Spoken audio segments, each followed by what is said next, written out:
Hello, second grade students. I'm so excited to get to teach you your closed reading lesson for today. And we have been looking at a passage called An Adventure in Africa. You looked at the two vocabulary words, adventure and guide. And you guys did an amazing job of your sentences and your illustrations. Then you looked at the author's purpose. And you looked at the word pie to help you remember the three different author's purposes. The P was for persuade. I was for inform, and E was for entertain. And we looked that this story could be two. It could be inform because it gave you some information about Africa. It also could be entertain, but because it was about a story about Kevin who went on an adventure. Today I'm going to have some text-dependent questions for you to answer. We'll do a few together, and then I have two questions for you to answer at the end of the video, okay? You can type the answers, or you can take a picture in your journal and upload them. First, let's read our story, An Adventure in Africa. It was late at night, but Kevin lay awake in bed. He could not sleep because he was very scared. His bed was inside a giant camping tent, and just outside the tent were the fields of Africa, filled with wild animals. Kevin looked at his parents, who slept soundly in another bed across from him. He wondered how they could be so calm. What if a lion came into their tent to attack them? It took a long time before Kevin finally fell asleep. When the sun came up, he felt his mother's hand on his head. "Good morning, Kevin," she said. She looked happy and excited. "Time to wake up and go on the safari." "I'm scared," said Kevin. Before they left America on the airplane, his parents had explained to him that a safari was a long drive through nature, usually in Africa. During a safari, you can see lions and zebras living free instead of cooped up in a zoo. "What if we get close to a lion?" he asked. "Oh, darling," she said, "like I told you, nothing will happen to us if we listen to what our guide says." Kevin rubbed his eyes and slowly put on his clothes. He listened to the birds singing outside and began to feel less afraid. He walked out of the tent into bright sunlight and ate his eggs quickly at the table outside. Then he got into a big green Jeep with his mother and father.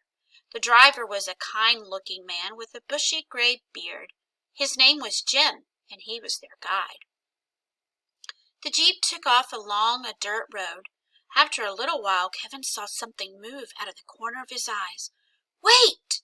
he said. "I see something." Jim stopped the car and told them all to get out. Kevin and his parents waited in the tall grass while Jim walked ahead of them and looked around. After a minute, Jim raised his hands in the air. "Shh," he whispered. "It's nothing dangerous. If we speak loudly, we'll scare it away." Kevin and his parents walked up to where Jim stood, and soon Kevin saw an animal come very close to them. It was a beautiful golden creature with dark brown spots and a very, very long neck. It had come to eat the leaves of a tall tree. "The giraffe is the only animal around here tall enough to reach those leaves," whispered Jim. "That's why it always has food to eat." "Wow," whispered Kevin. He could not believe how close he was to the giraffe. All his fears vanished, and he began to get excited about the day to come. All right, let me ask you some questions about this story. Why was Kevin scared? Let's go back to the beginning of our story and see if we can find out. Why was Kevin scared? The beginning, it says he was very scared. Remember, he was wondering, what if a lion came into his tent? So if you said because he was scared of a lion, you are correct. Good job. Let's see. What animals could Kevin see on a safari? Let's look. Remember, his parents talked to him about the safari before they went to Africa. Can you look into third paragraph? Let's see. Do you see what he could see? That's right. He could see lions and zebras living free. That would be amazing to get to see them in the wild living free. Okay, one more question. What animal did Kevin see? What animal did Kevin see? Let's look at the end of our story. Do you find it?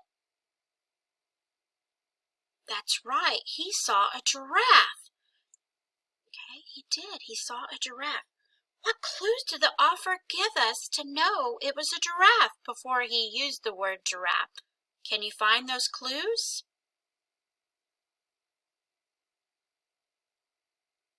That's right. It was a beautiful golden creature with dark brown spots, and it had a very, very long neck. And I know that an animal with a very long neck is a giraffe. Later, the author does tell us it's a giraffe. You guys did amazing. All right. Now I'm going to ask you 2 questions, and you're going to write the answers either by typing them or in your journal. The questions are also written for you in the instructions, okay? So listen to the first question. Are you ready? Where are Kevin and his parents? Are they in Australia, in Africa, or in America? That question is written in the instructions, so you would know how to spell those words, okay? If you can answer in a complete sentence. Kevin and his parents are in. Okay.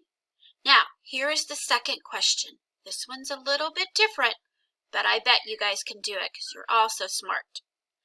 How does Kevin change how he feels about being in Africa after the safari?